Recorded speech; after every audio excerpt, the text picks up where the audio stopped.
In Ego is the Enemy, Ryan Holiday reveals the often overlooked truth. Our greatest obstacle isn't the world around us, but the voice within us. This compelling exploration dives deep into how ego drives our actions, influences our decisions, and ultimately shapes our fate. Whether you're an aspiring entrepreneur, an artist striving for greatness, or someone simply trying to navigate the complexities of life, understanding the role of ego is crucial. Holiday's insights challenge us to confront our own arrogance and pride, urging us to cultivate humility and resilience instead. Join me as we unpack the powerful lessons in this book. Learn to recognize the subtle ways ego can sabotage our success and discover practical strategies to keep it at bay. Let's embark on this journey together, because in the battle against ego, knowledge is our greatest ally. Part 1. Aspire. Chapter 1. Talk, talk, talk. In this chapter, Holiday emphasizes that those who are constantly talking about what they're going to do are often the ones who never accomplish much. Ego makes us feel like talking about our ambitions gives them weight, but in reality, it distracts us from action. Think of it like someone constantly telling their friends about how they plan to start a business, but they never actually take the first step to make it happen. It feels satisfying to talk, but talk doesn't get us any closer to our goal. Take the case of Elon Musk during the early years of SpaceX. Rather than going around boasting about what SpaceX could accomplish, Musk focused intensely on the execution, enduring numerous failed launches. His team didn't spend time bragging, they worked relentlessly to turn failure into success. Chapter 2. To Be or to Do. Holiday introduces the dilemma that many face. The desire to be something versus the desire to do something. Ego often leads us to pursue titles or status, but true fulfillment comes from doing meaningful work. It's like two architects. One wants to design a famous building and be recognized, while the other simply loves the craft of architecture, whether they get recognition or not. The one focused on doing will likely have a more rewarding and impactful career, while the one obsessed with being seen as important might lose sight of the work itself. Ulysses S. Grant is a prime example. During the Civil War, he wasn't focused on fame or recognition. His sole focus was on winning the war and bringing peace. His ego didn't get in the way of his mission, and as a result, he was able to do great things. In Ego is the Enemy, Ryan Holiday reveals the often overlooked truth. Our greatest obstacle isn't the world around us, but the voice within us. This compelling exploration dives deep into how ego drives our actions, influences our decisions, and ultimately shapes our fate. Whether you're an aspiring entrepreneur, an artist striving for greatness, or someone simply trying to navigate the complexities of life, understanding the role of ego is crucial. Holiday's insights challenge us to confront our own arrogance and pride, urging us to cultivate humility and resilience instead. Join me as we unpack the powerful lessons in this book. Learn to recognize the subtle ways ego can sabotage our success and discover practical strategies to keep it at bay. Let's embark on this journey together, because in the battle against ego, knowledge is our greatest ally. Chapter 3. Become a Student. In this chapter, Holiday explains the importance of maintaining a student mentality. Ego tells us that we know enough, or that we've learned all we need to know, but in reality, we must continue learning throughout our lives. Imagine a martial artist who has earned a black belt. Ego might make them believe they've mastered their craft, but true mastery requires constant learning. The moment they stop being a student is the moment they stop growing. Consider Bill Gates, who, despite being one of the richest men in the world, spends a large amount of his time reading and learning. He stays curious and humble, which is why he continues to evolve and make impactful contributions long after his initial success. Chapter 4. Don't be passionate. Contrary to popular belief, Holiday argues that passion can be dangerous. It can make us irrational, impulsive, and blind to reality. Instead, he advocates for purpose and perseverance, which are more sustainable. Passion is like a match quick to ignite, but it burns out fast. Purpose, on the other hand, is like a steady fire in a furnace. Ego loves the intensity of passion because it feels good, but true success is about sustaining that drive over the long term. Steve Jobs, known for his passionate nature, ultimately built Apple through persistent effort and focus on quality, not through passion alone. His purpose was clear, and it was that purpose, not fleeting passion, that drove him to create one of the most valuable companies in the world. Chapter 5. Follow the Canvas Strategy. This chapter teaches the importance of helping others succeed as a way to gain experience and build credibility. Ego wants the spotlight, but sometimes the best way to grow is by supporting others. By making ourselves useful, we create opportunities for learning and advancement. Imagine you're the assistant director on a movie set. Ego wants to be the director right away, but by being the person who helps others succeed, you learn everything about how the production works. Over time, this puts you in a better position to lead when your time comes. One historical example is Benjamin Franklin.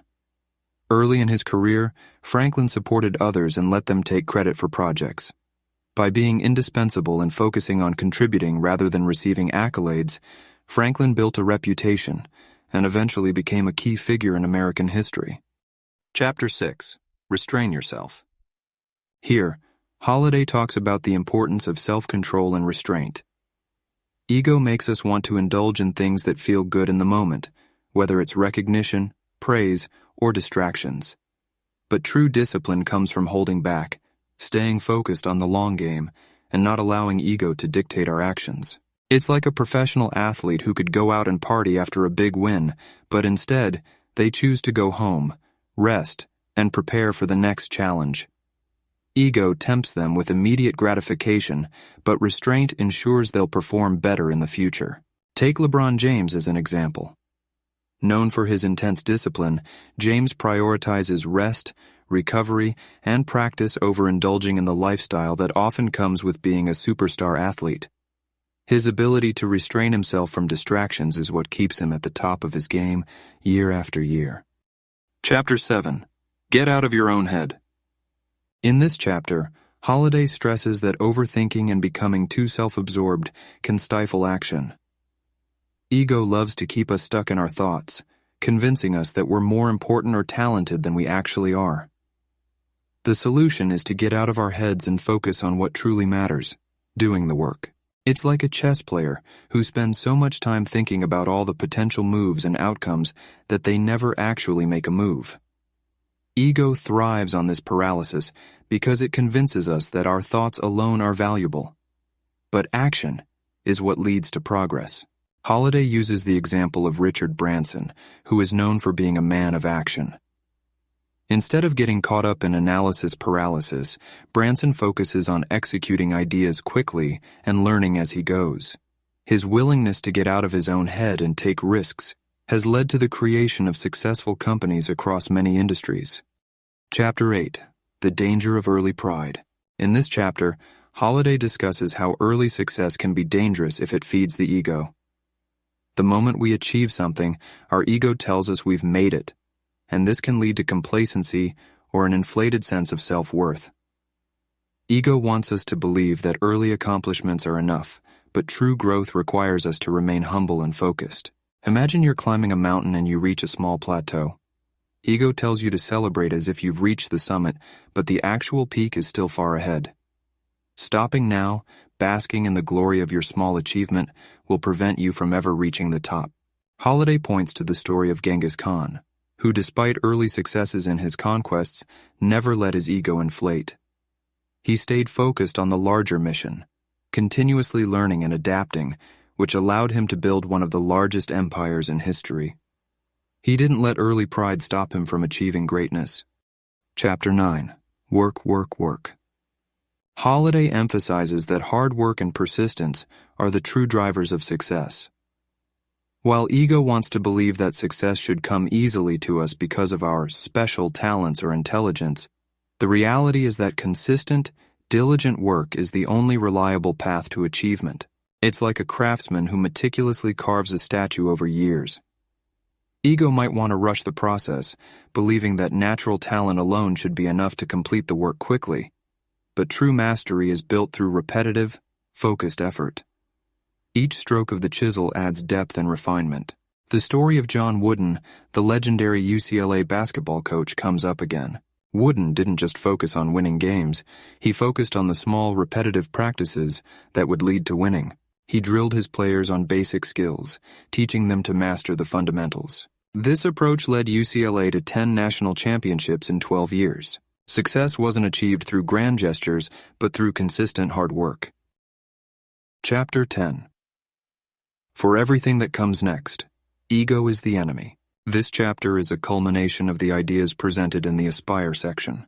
Holiday reinforces that ego is not just an enemy during the early stages of our careers, but it will continue to be a problem in every stage that follows. Whether we're pursuing success, dealing with failure, or trying to maintain our achievements, ego at every turn will seek to undermine our progress. Think of ego as a shadow that follows us wherever we go. No matter how high we climb or how low we fall, ego is always lurking, ready to make us feel either overconfident or undeserving. The key is to stay vigilant, always aware that it's there, but never letting it take control. Holiday references the life of Howard Hughes, who was once an incredibly successful and innovative businessman. However, as Hughes grew more powerful and wealthy, his ego expanded. He became increasingly erratic and paranoid, ultimately isolating himself from the world and dying a lonely, broken man. Even at the height of success, ego can destroy us if we're not careful. Part 2. Success. Chapter 1. Always stay a student. Ryan Holiday kicks off this section by discussing the importance of remaining a student, even after you've achieved success. Ego can make us believe that once we've succeeded, we no longer need to learn. This mindset leads to stagnation. The most successful people remain curious, constantly seeking knowledge and improving their skills. They never assume they know enough. Holiday emphasizes that staying a student means cultivating humility and resisting the urge to think we're above learning. It's not just about being open to new ideas, but about actively seeking out teachers, mentors, and feedback. This mindset helps to guard against complacency, one of ego's favorite traps after success. Take the story of George Marshall, the World War II general. Despite his incredible military experience, he always approached situations with the mindset of a student, constantly learning and refining his strategy. His humility and willingness to learn from every situation made him a more effective leader. Chapter 2. Don't tell yourself a story. In this chapter, Holiday argues that ego loves to craft narratives about success that inflate our sense of self-worth. These stories are dangerous because they blind us to reality. When we tell ourselves stories about how we've made it or how we're destined for greatness, we stop doing the work that actually leads to success. Ego's desire to turn our accomplishments into a grand narrative often leads to overconfidence and poor decision-making. Instead of telling ourselves stories about how great we are, we should focus on the work in front of us. Holiday stresses that we must avoid mythologizing our own success because it can cloud our judgment and prevent us from seeing things as they truly are. The story of John DeLorean, who created the famous DeLorean car, is a cautionary tale. DeLorean became so wrapped up in his own myth that he made a series of poor business decisions, which eventually led to the downfall of his company. He believed his own hype, and it blinded him to the practical realities of running a business. Chapter 3. What's important to you? Here, Holiday explains that success often leads to distractions. As we achieve more, the world offers us more opportunities, and our ego pushes us to say yes to everything: awards, appearances, new projects, and more. This can dilute our focus and ultimately lead us off track. To succeed in the long term, we must be clear about what's truly important to us. Holiday advises that we must learn to say no to things that don't align with our core mission. Ego wants us to accept every opportunity because it feels good to be wanted, but true success comes from remaining focused on what really matters. If we don't, we risk spreading ourselves too thin and losing sight of the goals that brought us success in the first place. Steve Jobs is known for his ability to focus. After returning to Apple, he cut down the company's product lines dramatically to focus on just a few key products. This focus on what was truly important helped Apple return to success. Jobs knew that saying no to distractions was crucial to maintaining his long-term vision. Chapter 4. Entitlement, Control, and Paranoia. Holiday introduces 3 destructive forces that success often brings: entitlement, control, and paranoia. Ego makes us feel entitled to success after we've achieved something, believing that we deserve more and more just because of past achievements. This entitlement can make us inflexible, unwilling to adapt or listen to others. Control is another issue, as success often makes people feel the need to dominate everything around them. The more control we try to exert, the less flexibility we have, and the more we alienate those around us. Paranoia can creep in as we fear losing our success or having it taken away by others. This fear leads to poor decisions and an inability to trust others. Holiday argues that the antidote to these forces is humility and trust. We must recognize that success is not something we're entitled to, but something we must continue to earn through hard work and adaptability. Letting go of control and trusting others allows for growth and new perspectives. The music industry provides many examples of paranoia and control gone wrong. Artists who achieve massive success sometimes become paranoid that their fame is slipping away, leading them to micromanage every detail of their work. This need for control and entitlement often leads to creative stagnation and a fall from grace. Chapter 5. Managing Yourself. In this chapter, Holiday stresses that success brings new challenges in the form of self-management. Ego can make us lose control of ourselves, leading to impulsive decisions, lack of discipline, or the temptation to indulge in excess. It's at the height of success that managing oneself becomes most critical, because ego will want to steer us off course. Holiday advises that we must impose discipline on ourselves, keeping our emotions and impulses in check. Success can feel like a green light to indulge, but in reality, it's when we most need restraint and self-control. He emphasizes the importance of building systems and routines that keep us grounded and prevent ego from running the show. Consider the story of Tiger Woods. At the height of his golfing career, Woods lost control of himself, indulging in reckless behavior. His personal and professional life unraveled as a result. Only after years of rebuilding did he manage to regain his focus and discipline, showing the importance of managing oneself, especially during success. Chapter 6. Beware the Disease of Me. Holiday draws from Pat Riley, a famous NBA coach, who coined the term, the disease of me. This refers to the tendency for individuals to believe they are the sole reason for a group's success. As a result, ego swells, and teamwork breaks down. Ego tells us that we deserve more recognition, more credit, or a larger share of the rewards, which creates division and discord. Holiday warns that this disease is particularly common in team environments where success has been achieved. Ego wants to take all the credit, but the truth is that success is rarely the result of one person's efforts. Holiday encourages us to remain humble and to recognize the contributions of others. Remembering that success is often a collective achievement, Holiday uses the example of the Los Angeles Lakers during the 1980s. Despite their incredible success, the team's chemistry deteriorated due to infighting and ego clashes. Players began to feel entitled and demanded more individual recognition, which ultimately harmed the team's performance. Chapter 7. Meditate on the Immensity. In this chapter of the success section, Holiday advises us to stay grounded by reflecting on how small we are in the grand scheme of things. Success can make us feel like we're at the center of the universe, but this is an illusion. Ego tricks us into believing that our success is more important than it really is. Holiday suggests meditating on the vastness of time and space as a way to keep ego in check. Realizing how insignificant we are in the grand scale of history can bring much-needed perspective. It helps us avoid the trap of believing that our achievements make us better or more important than others. Marcus Aurelius, the Roman emperor and Stoic philosopher, would regularly meditate on his own insignificance in the face of the universe. Despite ruling one of the largest empires in history, he remained humble by reminding himself that he was just a small part of a much larger world. This practice helped him keep his ego in check. Chapter 8. Maintain your sobriety. In this chapter, Holiday uses the word sobriety metaphorically. After success, it's crucial to stay grounded, focused, and clear-headed, similar to how sobriety is a necessity for clear thinking in life. The success you experience is intoxicating, and it's easy for ego to take over, making you believe you are invincible or special. Holiday warns that this kind of high from success can make you lose your sense of perspective.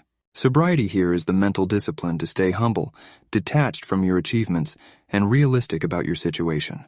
You have to remind yourself that despite your success, you're still just one person with flaws, responsibilities, and ongoing work to do. Sobriety is about self-awareness, checking your ego, and remembering that no amount of success exempts you from the need to keep working on yourself. Think of success like climbing a mountain. Ego tells you to celebrate prematurely, letting the thrill of reaching a height cloud your judgment. Sobriety is your inner guide, telling you to keep your footing, stay cautious, and remember that you're still vulnerable even at high altitudes. Holiday draws on the story of Ulysses S. Grant. After his military victories, Grant could have easily let ego consume him. But he maintained his sobriety by staying committed to his work and focusing on what was right rather than seeking glory.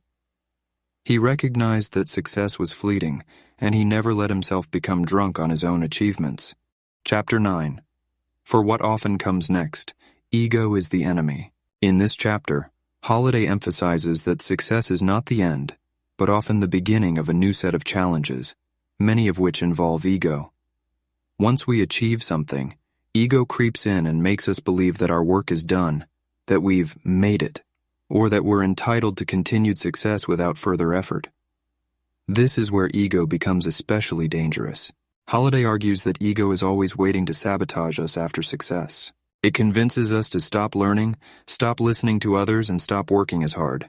As a result, we become vulnerable to complacency, overconfidence, and poor decisions. The chapter serves as a reminder that even after reaching the pinnacle of success, ego remains a constant threat to future progress. Success is like a platform that ego wants to build a throne on. Instead of using success as a stepping stone for further growth, ego insists that you sit on your throne, basking in the glory, which ultimately halts your progress and blinds you to what's coming next. Holiday refers to the story of Muhammad Ali, who after becoming heavyweight champion of the world, was lulled into complacency. His ego made him believe he was unbeatable, which led to overconfidence and poor preparation for his fight with Joe Frazier. Ali's defeat was a harsh lesson that success often breeds ego, which can lead to a downfall if left unchecked. Part 3.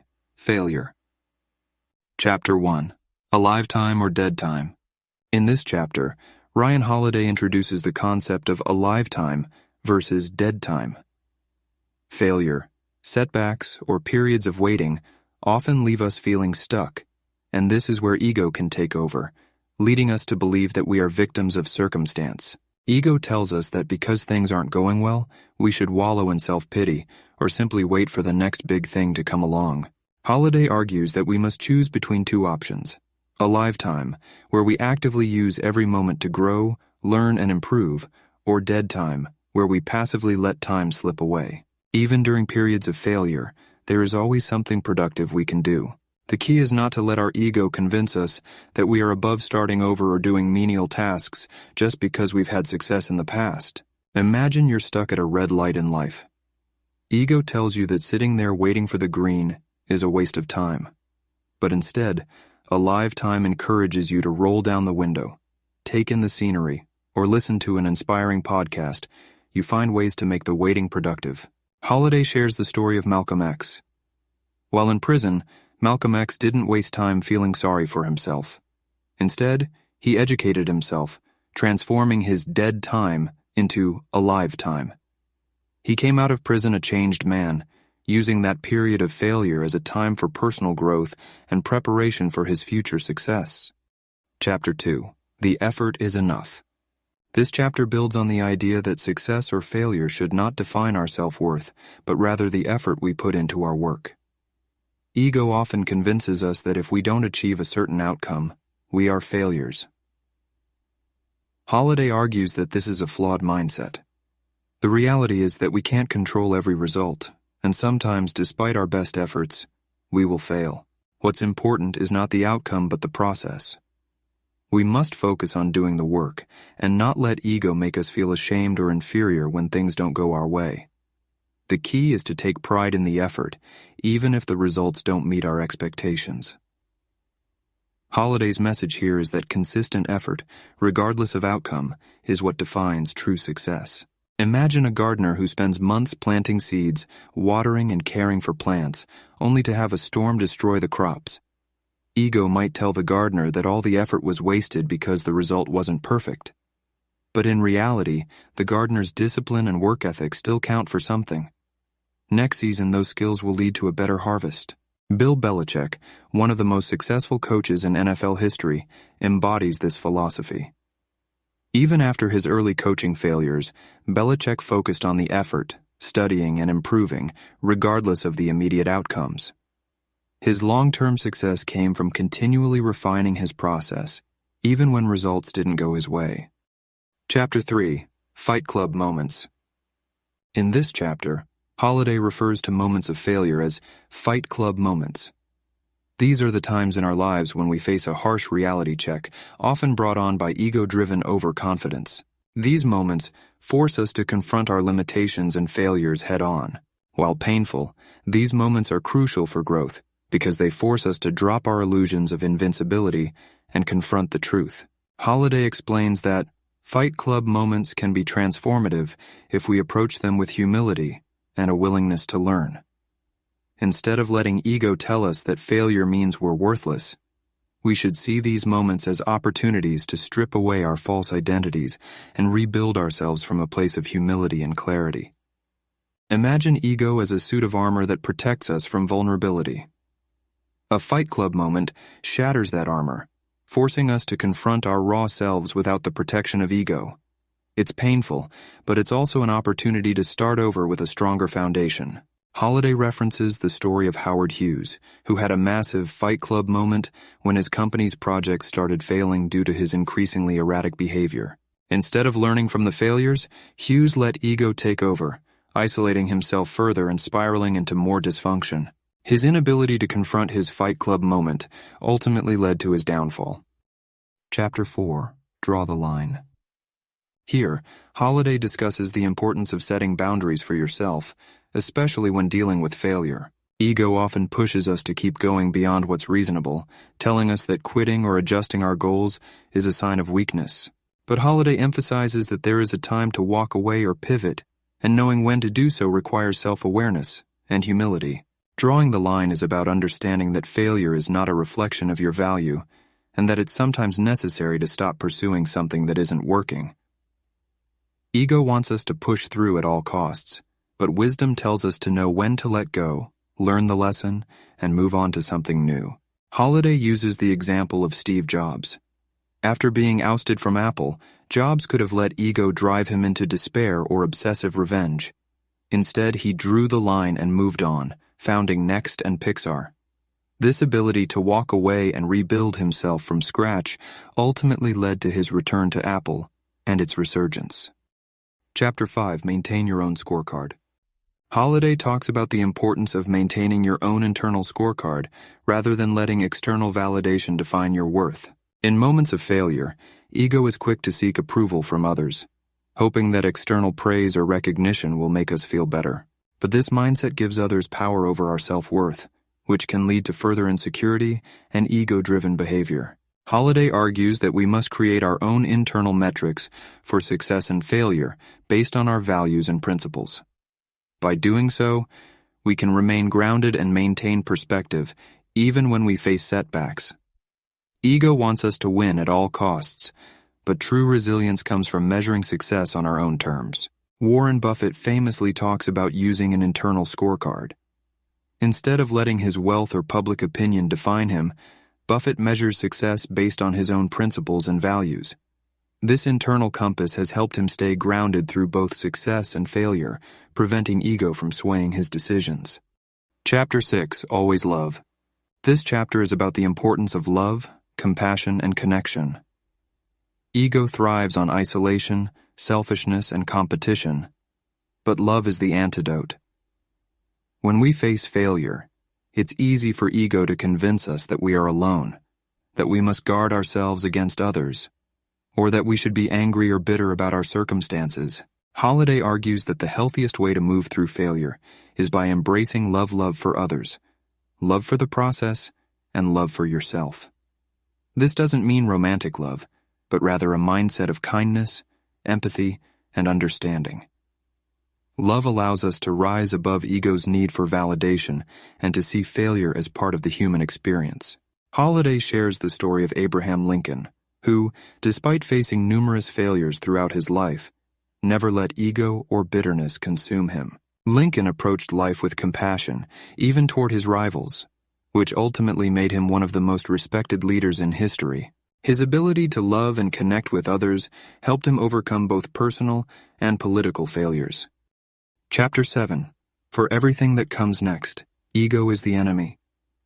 In the concluding chapter of Ego is the Enemy, Ryan Holiday reiterates the central theme of the book, that ego is an ever-present adversary, especially when we experience success or failure. While the previous chapters explored how ego can impede our progress, this chapter emphasizes the continuous nature of the battle against it. Holiday stresses that as we move forward in our lives, whether facing new challenges or building on past successes, ego will always be lurking. The key to overcoming it lies in self-awareness, humility, and a commitment to personal growth. Ego wants us to believe that we are exceptional and above others, but true greatness comes from recognizing our flaws and limitations. He highlights that every achievement opens the door for ego to take hold. When we succeed, we often feel invincible, but it is in these moments that we must be the most vigilant. Conversely, in times of failure, ego can lead us into despair or self-doubt, convincing us that we are not worthy of success, or that we cannot recover. The challenge is to find balance and maintain a perspective that keeps us grounded, regardless of the circumstances. Holiday refers to the story of Thomas Edison, whose journey was marked by both failure and success. Edison encountered countless setbacks before finally achieving his breakthroughs. However, he maintained a commitment to learning and humility, never allowing his achievements to cloud his judgment or lead him to rest on his laurels. This relentless pursuit of improvement and understanding is what ultimately defined his legacy. In closing, Holiday urges readers to embrace humility, to keep learning and to prioritize connection with others. Success and failure are parts of life, but how we respond to them by managing our ego will define our true success. The battle against ego is ongoing, and it's through awareness and love that we can conquer it, allowing us to thrive in every facet of life. Thank you for listening.